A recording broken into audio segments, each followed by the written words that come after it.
வணக்கம். இன்னைக்கு நம்ம கொழுக்கட்டை எப்படி செய்கிறது அப்படின்ட்டு பார்க்க போகிறோம். வாங்க கொழுக்கட்டை எப்படி செய்கிறதுன்னு பார்க்கலாம். இது வந்து பச்சரிசி மாவு 1 கப் எடுத்து வச்சுருக்கேன். இதில் வந்து எந்த கப்பில் அரிசி மாவு எடுக்கிறீங்களோ அதே கப் அளவு தண்ணி எடுத்து கொஞ்சம் கொஞ்சமாக ஆட் பண்ணி நம்ம பிசைய போகிறோம் மாவு. இதில் கொஞ்சம் டேஸ்ட்டுக்காக உப்பு சேர்க்க போகிறோம். உப்பு லைட்டாக,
மாவு நல்லா பிசைஞ்சாச்சு. இது வந்து கொஞ்ச நேரம் ஆட்டும். சூடாக இருக்குது, கை வைக்க முடியாது. கொஞ்சம் ஆட்டும். அதுக்கடி நம்ம பூர்ணம் உள்ளே வைக்கிற பூர்ணம் ரெடி பண்ணிடலாம். இப்போ பூர்ணம் ரெடி பண்ணுறதுக்கு இது வந்து கடலைப்பருப்பு நல்லா வேக வச்சு ஒரு மிக்சியில் கொரன்னு அரைச்சி எடுத்து வச்சுருக்கோம். 1 கப்பு வெல்லம், கொஞ்சம் திருவின தேங்காய். இப்போ வாங்க எப்படி பூர்ணம் செய்கிறதுன்னு பார்க்கலாம்.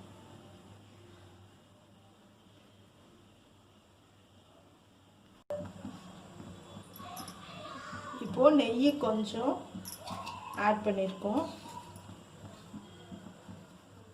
அது கூட தேங்காய், திருவின தேங்காவை போட்டு வதக்கிக்கிறோம் லைட்டாக.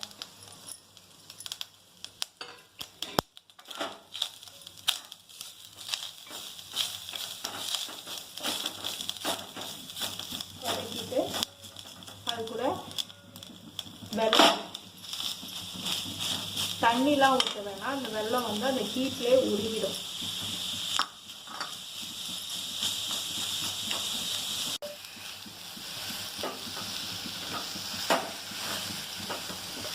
சிம்மில் வச்சு நல்லா வதக்கிக்கும். வெல்லம்லாம் பாருங்கள் நல்லா கரைஞ்சி வருது. இங்கே பாருங்கள் தண்ணிலாம் எதுவுமே சேர்க்கலை, தண்ணி ஊற்றாமையே நல்லா கரைஞ்சி வருது.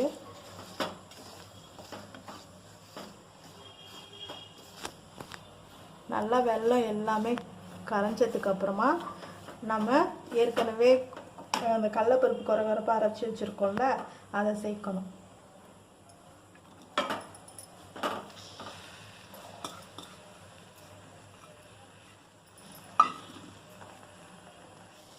அதையும் சேர்த்து நல்லா கிளறணும். இது இப்போ தண்ணியாக இருக்கிற மாதிரி இருக்கும் உங்களுக்கு. ஆறுனதுக்கு அப்புறம் நல்லா கட்டியாக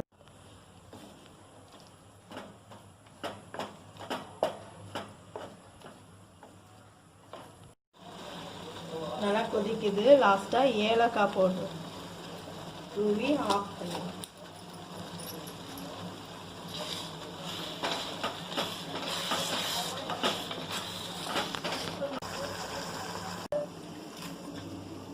இது மாவு ஆறிடுச்சு.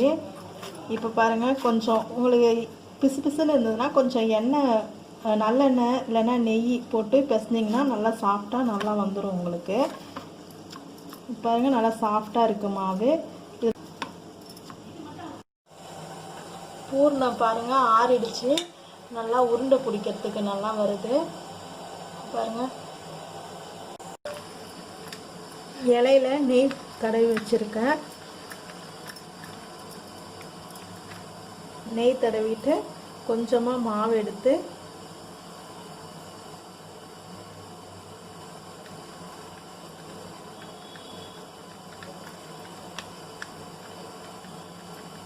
இந்த மாதிரி தட்டிக்கணும்.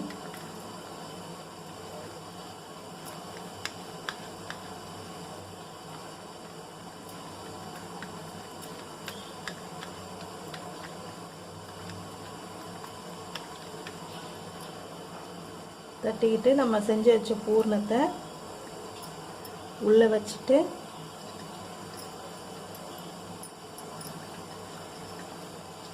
அப்படியே மடிச்சிங்கன்னா இந்த மாதிரி வந்துடும். இந்த ஓரெல்லாம் நல்லா ப்ரெஸ் பண்ணிடணும். இதை பாருங்கள், நல்லா வந்திருக்கு ஒட்டாமல். இதை அப்படியே இட்லி தட்டில் வச்சு அப்படியே வேக வச்சிடணும். அவ்வளோதான்.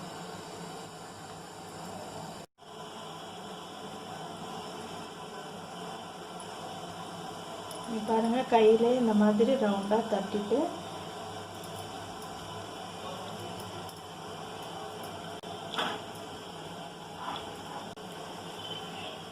நடுவில் பூர்ணம் வச்சுட்டு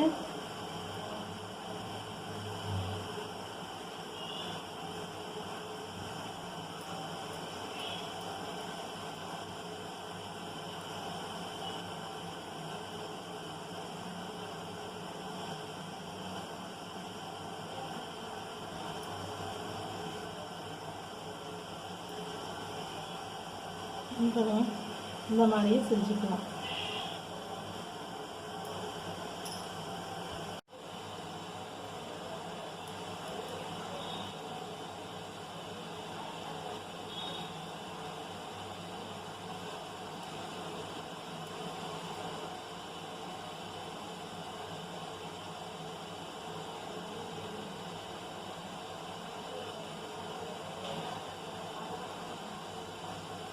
உங்களுக்கு எப்படி ஷேப் வேணும்னாலும் நீங்கள் செஞ்சுக்கலாம். இப்போ நம்ம கொழுக்கட்டைலாம் செஞ்சு வச்சுருக்கோம். இதை அப்படியே ஆவியில் வச்சு வேக வைக்க போகிறோம்.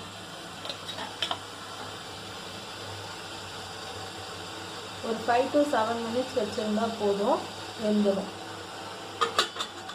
மாவு ஏற்கனவே சுடு தண்ணி ஊற்றி பிசைஞ்சதுனால சீக்கிரமாக வெந்துடும். கொழுக்கட்டை வெந்துருச்சான்னு பார்ப்போம்.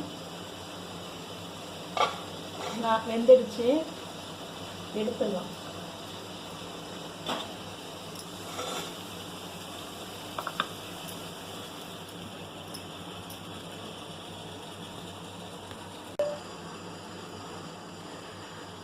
இதை பாருங்கள் ஃப்ரெண்ட்ஸ், நல்லா வந்திருக்கு. நல்லா சாஃப்டாகவும் இருக்குது. இங்கே பாருங்கள், நல்லா சாஃப்டாக இருக்குது. நீங்களும் வீட்டில் ட்ரை பண்ணுங்கள். லைக் பண்ணுங்கள், சப்ஸ்கிரைப் பண்ணுங்கள், உங்கள் ஃப்ரெண்ட்ஸுக்கெல்லாம் ஷேர் பண்ணுங்கள். நன்றி.